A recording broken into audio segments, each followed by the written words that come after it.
Tapos mo kuya.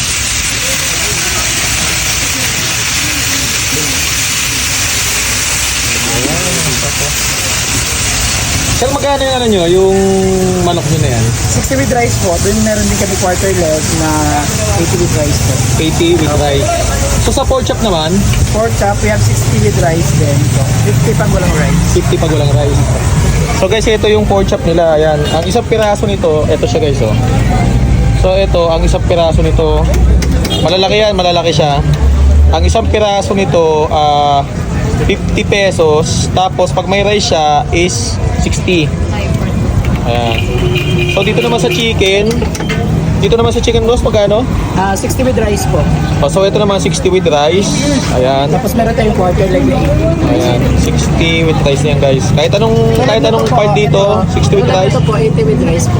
So ito, ganyan kalaki. Pakita mo sir, palapat mo. 80 with rice. Normally, Ayan. ano siya, quarter leg. Pero So ito sir, magkano to? 80 80 pesos? with rice po. Normally, nasa ano siya, quarter leg siya, pero nasa thigh part yung cuts niya ngayon. Okay, so 80 pesos to. Yan, with rice yan guys, malaki.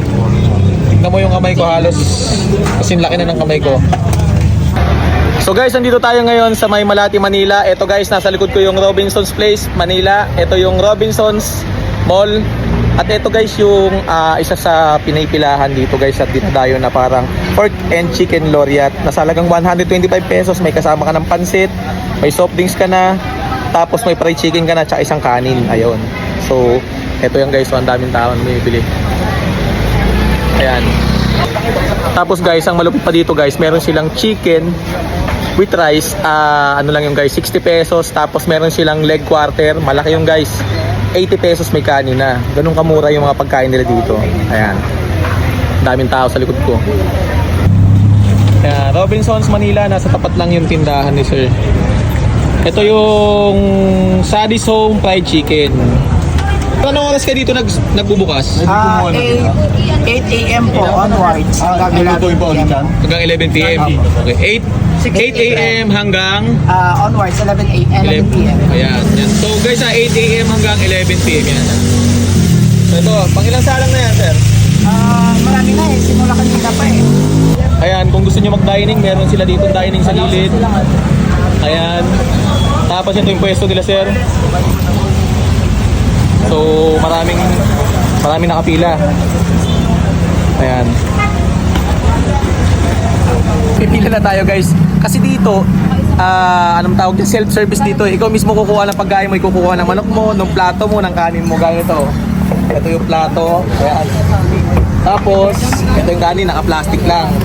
Ayan. So, ito, ikaw bahala kumuha ng pagkain mo. So, ito na yun, no? 60 pesos with rice. So, ito ang kakainin ko na lang guys. Itong 60 pesos na may isang manok tsaka isang kanin. So guys, andito tayo ngayon sa Maria Orosa Corner, Pedro Hill. At sa tapat lang to guys ng Robinson's Place, Manila. Guys, actually last year pa to talaga nag-trending na fried chicken na to. Ito yung kilala na may chicken laureate tsaka pork laureate. Alam mo yung laureate, di ba? May mga pansit. Basta yung sa Chowking. Paparehas nila to guys. Tapos, meron pa silang nilabas dito na menu na pag umorder ka ng isang pirasong manok tsaka kanin, meron kang libreng sotanghon. So guys, late na. Anong oras no? Pasado alas 9 na. So ubos na yung ubos na yung chicken laureate, yung pork laureate, tsaka yung sotanghon. So ang inabutan na lang namin itong fried chicken na one piece chicken nasa halagang 60 pesos. Ayan, ang laki ng chicken oh. Tapos may isang kanin. So 60 pesos lang guys, may free ka ng sotanghon. Ayan. Free lang nila tong binibigay sa mga customer nila. Ayan. So pati nga ito guys, gravy. Ito nakahatag lang sa harapan mo. So bahala ka kung paano mo ubusin yan. So kung mahilig ka sa gravy, isabaw mo sa kanin, bahala ka sa buhay mo. Ito. Gravy muna, tingnan natin. Ito, ang gravy. Yan lang yan guys oh.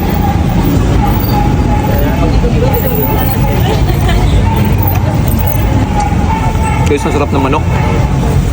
Talagang di nagbago talaga. Dito yung consistency ng luto nila, ng timpla. Masarap, juicy, crispy, at ang importante, mura. Diba kung nagtitipid kayo, budget friendly lang yung ano mo, yung laman ng bulsa mo 60 pesos lang, pwede mo na itawid yung gutom mo dito.